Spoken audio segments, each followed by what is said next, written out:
Hello and welcome back to the Baseball Talk Radio Show. I'm Gary Mack, and look who's joining me back from his sabbatical. Rich Baxter. Rich, welcome back to the show. Thank you so much, Gary. It's great to be back, and excellent job on the program last night, or actually last week, rather, shepherding it through the playoffs. What an exciting time it was in the last 10 days for baseball, back and forth. But now we know who the opponents will be in the World Series. We do indeed. We do. And we did miss you greatly last week. So it's great to have you back.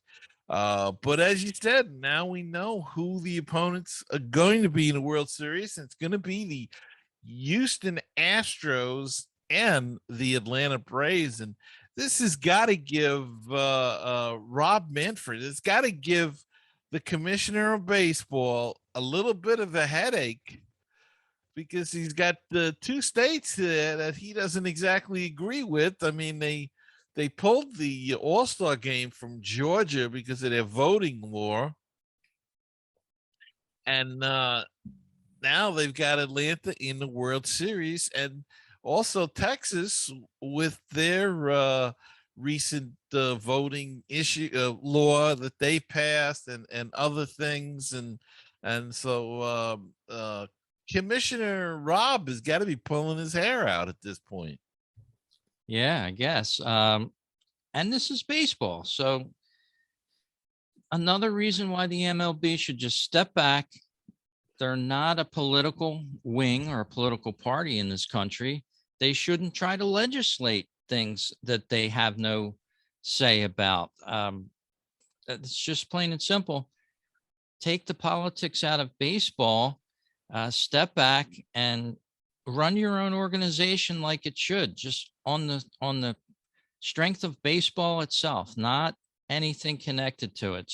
It's a bad way to be, because you're going to be half wrong most of the time. And just thankfully the baseball season made it through this still COVID era that we're in.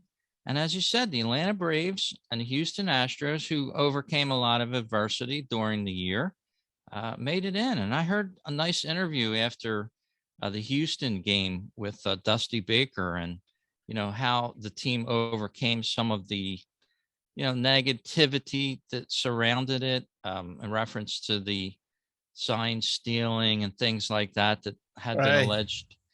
And he gave just an elegant speech on what he told his guys. And he said, look, you're only held up for three things in this life, accountable for. First is your God. Second is your family. And third is yourself. So the way he explained it was so elegant. I wish I had it on audio here. I was going to try to record it for the show, but these three things, everything else you can put aside. But that's what he told his guys during the year. Don't worry about the outside, people, what they think of you, or this, that, or the other. You got three things in life, and if you can accomplish those three things well, then you're going to really do well.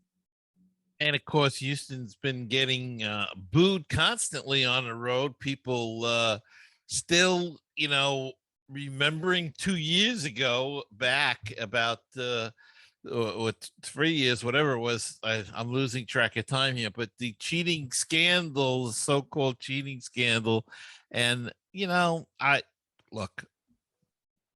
They got caught. They did something. Everybody does something.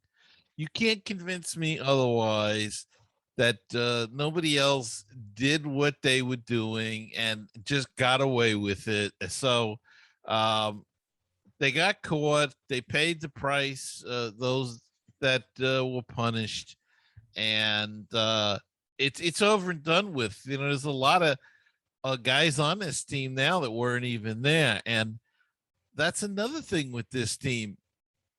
How do they keep doing this, Rich? I mean, they lost Verlander.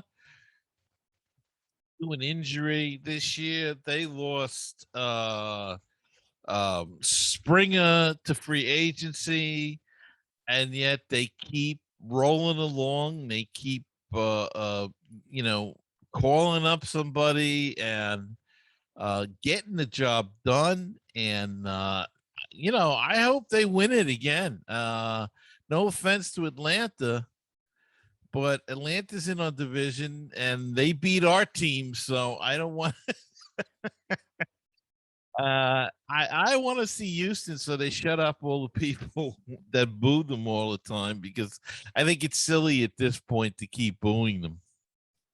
Yeah, I hear you. The Braves. Well, you root for the Astros. I'll root for the Braves. Okay. Uh, first time since 1999. It was hard for me to believe that upon reading it for the Braves being back into the World Series. It's a long time to make it It back. certainly is. I mean, And go ahead. no, I was just going to say, you add up the years and you've got a lot of years there. And this was a powerhouse team many years ago. And you know, they've been doing it too. I mean, they're back on top, winning, you know, getting to the playoffs every year, and just incredible how they do it with their system as well. You know, they got rid of some players this year and added some guys, and how about Eddie Rosario? They pick him up in the middle of the season, and this guy goes on to be the MVP of the NLCS. Couple of big 3-run homers in key games. Really, you know, a great pickup, and they picked up Jock Peterson and Adam Duvall, and you know, our teams are sitting there at the training deadline, and the Braves are picking up these role players, but good players, and we got nothing. So you know, it makes you wonder. But look, they came in with the lowest record of the playoff teams in the National League, but they won a division and they have surprised everybody, beating the Dodgers, and they beat them. They beat them soundly. You know, 6 games, but they beat them soundly in the games that they won. They dominated them, and that says something for a team that really, you know, people calling it a toss up, but the Dodgers won. I think it had many 106 games or something, Yeah. and I think Atlanta won 86, something like along those lines, and they dominated the Dodgers in a couple of those games, in the key games that they had to win.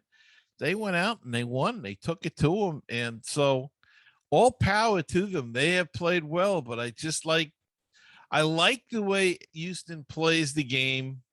I like the speed element and the power that they have, and they play, you know, excellent defense, and should be a good series. Houston does, in case anybody's wondering, Houston has the home field advantage because it reverts the, you know, we're in a more normal season for baseball.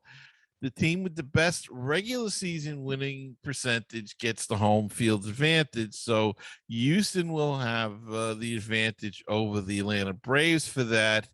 The World Series starts Tuesday, and Houston will host games 1, 2, 6, and 7. 3, 4, 5 will be in Atlanta, and it should be a good matchup. We mentioned Eddie Rosario. I you know, would be remiss if we didn't mention Yordan Alvarez, the ALCS MVP. He went 4 for 4 on game 6, was it? Um, hit 522 in the playoff series, 12 for 23. He hit a homer, 5 extra base hits, 7 runs scored, 6 RBIs. Rich, that's That's a nice week's work, right? Week and a half's work Oh yeah, he was having a for anybody. blast. He was having a blast. Amazing how these guys step it up and they're just, playing a game and they end up on the winning side. That's awesome. Let's take a look at the schedule for the World Series. Of course, it starts off on October 26th, Tuesday night at 8 p.m. Game one, as you said, the Braves at the Astros. And that's big to start off the first two games at home for the Astros. Obviously, the Braves want to win at least one of those games. Right. Thursday is a travel day after Wednesday night, both at 8 p.m. on Fox. Then we go to Friday night, October 29th, Saturday and Sunday, which is Halloween. Game 5 will be on at 8 p.m. So, you now you have a choice. Do you go out trick or treating, or do you stay home and watch? Well, it seems nowadays that a lot of trick or treating is done in the afternoon, and it being on a Sunday, I'm sure that's what's going to happen with that case. Things will be done, and I'm surprised they didn't start it on Monday, being that both teams finished early, but they have their schedules set to start on certain days, so I guess they can't change it if a series ends up, shorter than 7 games. But they're going late this year. If it goes 7, they're going to be playing on November 3rd. Yeah, that's a late time for baseball to end. Of course, all the other sports are in play now too, as well, with the hockey season, the basketball season, football season. This is one of my favorite parts of the year, actually, because you always have something to watch on television. There's always something to interest you. All the sports are in play right now, and baseball is going to present its best just a couple days. Yeah, yeah, and so we will wait for that. You mentioned all the other sports. The golf is even in full swing again in the wacky world of golf. We have the PGA started their 2021-2022 overlap season. They have. Um, Meanwhile, the LPGA is ending their 2021 season, as is the PGA Tour Champions ending their 2021 season. So it gets a little confusing. And the European Tour is ending their 2021 season, and they'll take a couple of weeks off, and then they start their 2022 season. So it's I don't know why they decided to go to overlaps like that, but um, I guess it mirrors all the other, NBA and the NHL and that kind of thing that really have a 2021-2022 season. So I never understood it, but so be it. Thankfully, baseball doesn't do that. They play in one calendar year and get the damn thing over with. So Yeah. but it should be an interesting series, and one thing to mention that they are going into November, but I don't think we're going to see any frigid weather in this one as we have sometimes in the past. Atlanta, it's going down south. It's fairly warm. It could get down to the 50s or 40s, maybe. It could be a little chilly in Atlanta, but Houston's in Texas, and Houston has a dome. So Right. we should see no rainouts or anything like that unless there's something in Atlanta. Um, but they do have that facility in Houston that's a dome, and I think it's still pretty warm down in Houston. So we shouldn't see the overcoats and the freezing temperatures like we do when there's Phillies are playing, or the New York teams, or Chicago, or something like that in a World Series. Yeah. And of course, this matchup Also brings us to the managers, Brian Snicker for the Atlanta Braves. And then you have Dusty Baker on the other side with Houston Astros. And, after many years of being out of the game and out of relevancy, Dusty Baker is back in full view for, the manager of the Astros. So I think he had a pretty easy time managing the Astros, but a lot of these guys don't get credit for how they guide a team, I think. And we saw some other managers, Alex Cora, whom I'm not a huge fan of. I don't know that he deserved to go back with the Red Sox with what happened there, but for whatever reason, it was okay. And he went back, but the managers will have a focus in this game as well. And you could say they're both, well-heeled managers. They're not the younger variety, and they're going to play baseball the way it should be played on the field. Well, yeah, and Dusty Baker's got a reputation of not being able to win the big one, and he's taken teams to the playoffs and lost. He's been to a World Series, I believe, once before as a manager, um, and lost that. So it's sort of a redemption for him if he can win.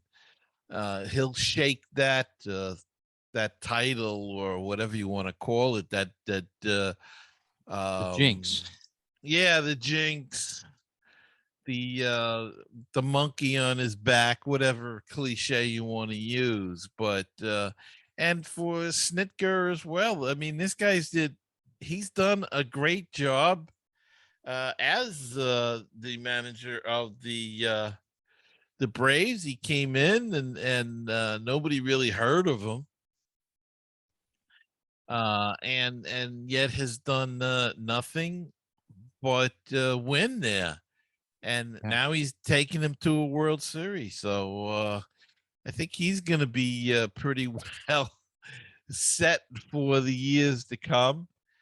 Yeah. And the interesting thing, his son, Rich, I don't know if you saw this. He'll be facing his son more or less because his son is the hitting coach for the Houston Astros.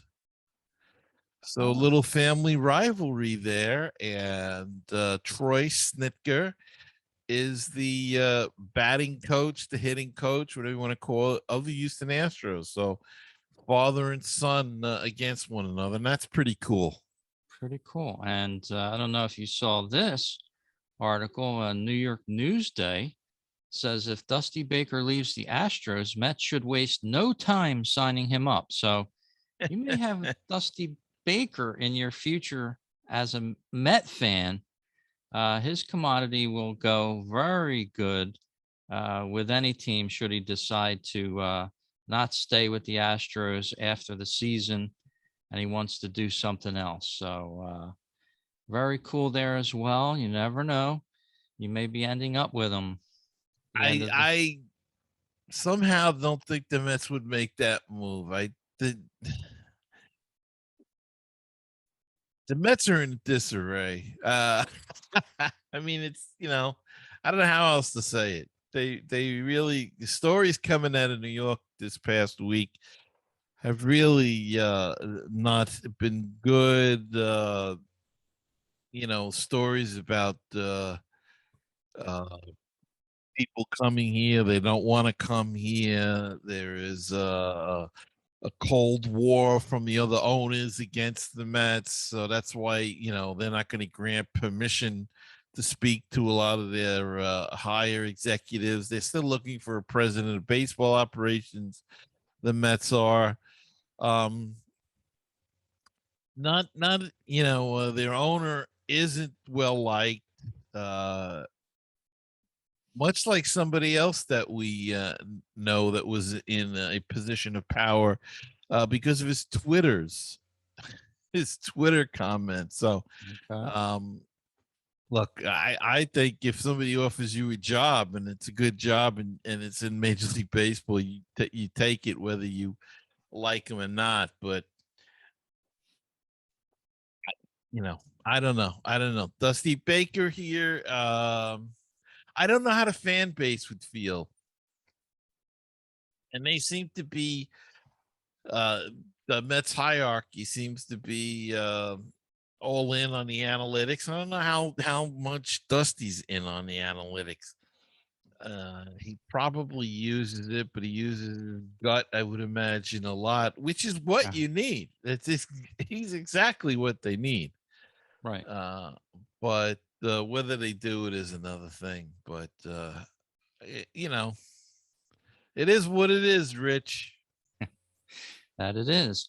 Let's take a look at few of the past winners of the World Series over at baseball-reference.com, one of my favorite sites to look up baseball information. And for those that don't know, Baseball Reference was born in Philadelphia, along with all the pro football references that they do and Hmm. everything else. They're still based out of Philadelphia area. So let's take a look at the World Series winners.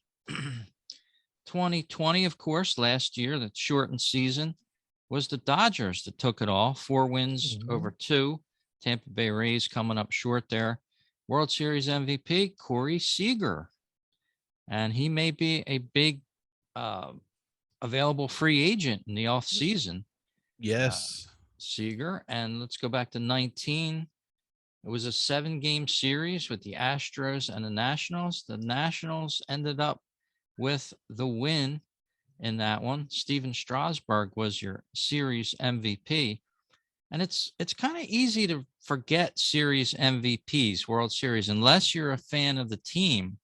You have to Right. go back to these lists to see, because sometimes, guys step up that you don't necessarily believe would have done it. Let's go. 18 was the Dodgers and the Red Sox. And of course, the Red Sox won that one.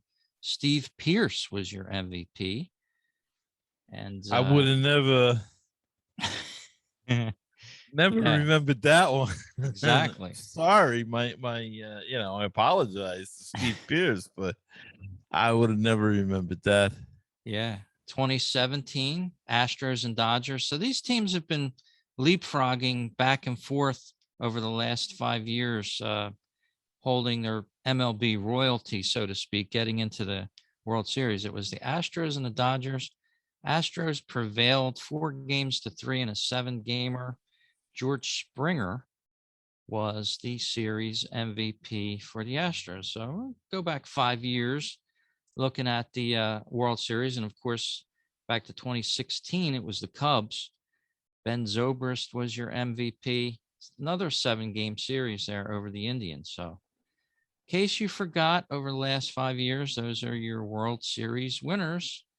And some familiar team names in there: the Red Sox, the Astros, and the Dodgers, of course. And Rich, you mentioned Corey Seager, as being a free agent this year and after the season, and MLB has a article by Anthony Yes. Castrovins Uh huh. on the top 25 free agents, and it is indeed listed on that list. Carlos Correa of Houston is listed as the number one. Corey Seager, number two. Chris Bryant, number three. Max Scherzer, number four. Trevor Story, number five. Though I think he will I think they're going to let Seager go and sign Story. Well, they could sign both in LA. Who knows? Marcus Semien of Toronto, number six. Robbie Ray, also Toronto, number seven. Javier Baez, currently with the Mets, number eight. Freddie Freeman of the Atlanta Braves, nine. He's 32 years old. I don't think he's going anywhere. Yeah, he probably shouldn't.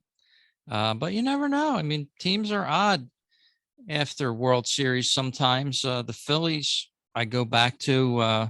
Didn't keep a lot of guys, but certain teams are different. So we'll have to see what happens pending the outcome of the results of the World Series. And I'm just happy that it's now and it's going to be happening this week, this coming week, as you're listening to this show.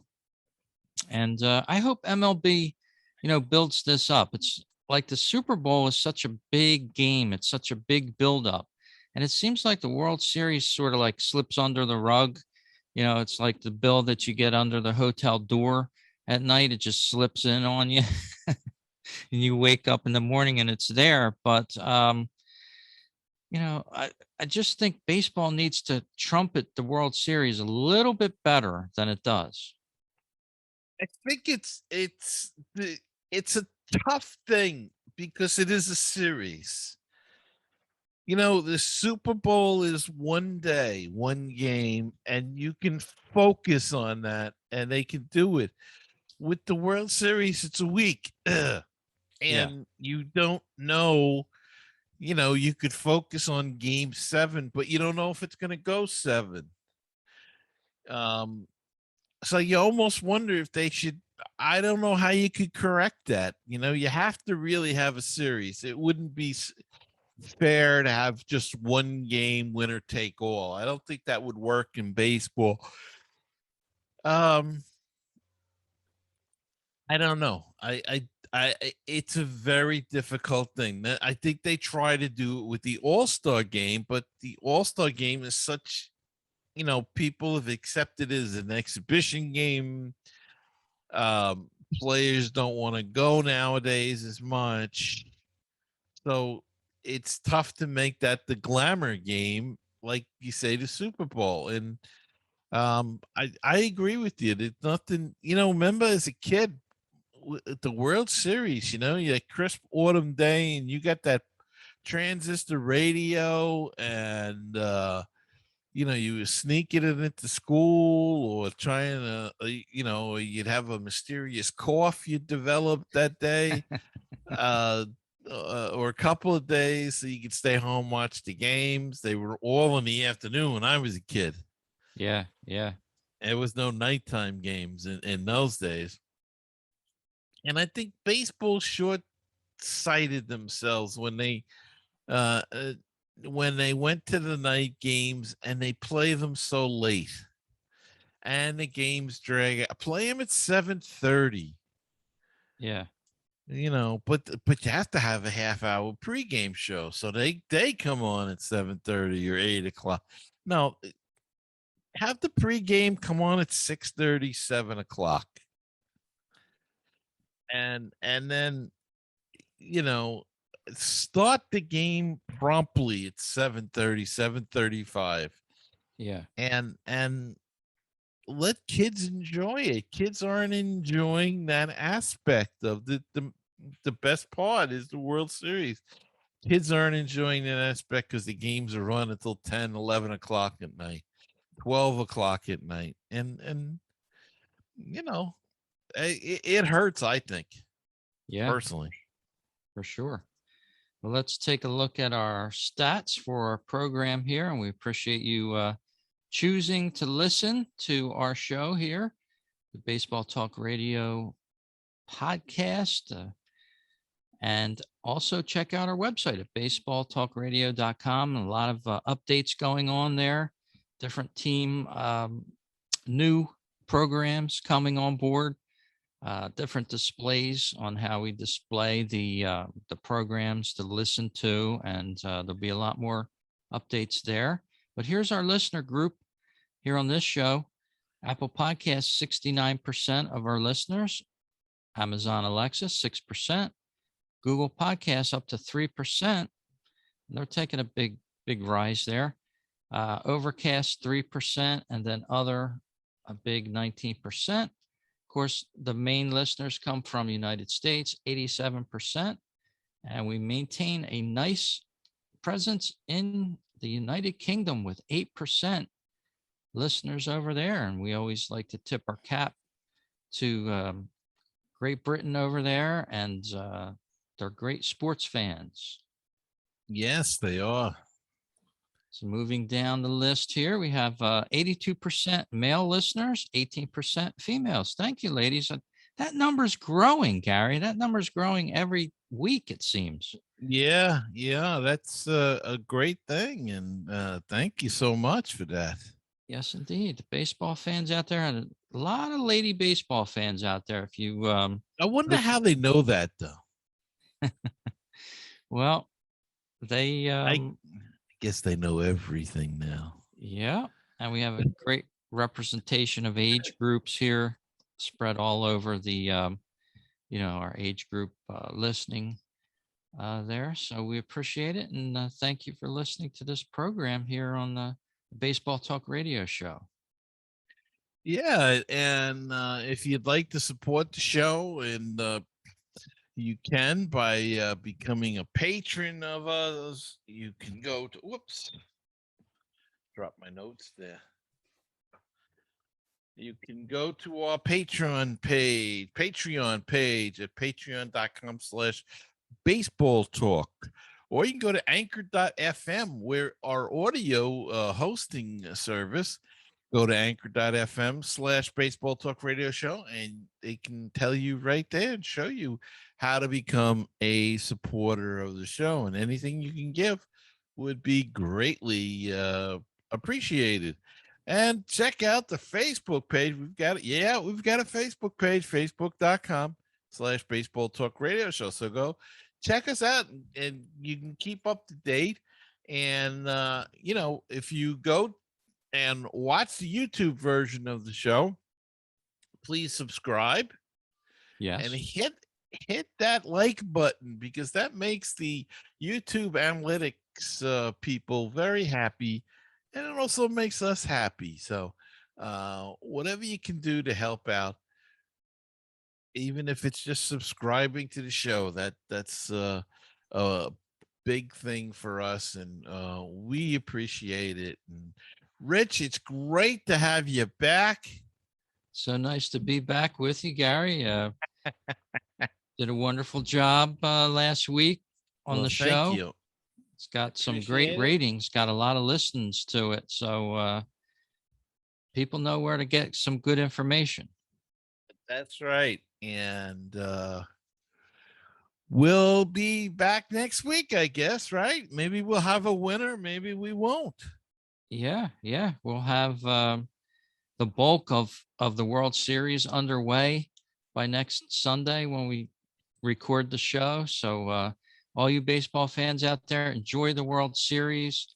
Get your snacks ready. It was what I would, your dipping tortillas or whatever you like, your mozzarella sticks.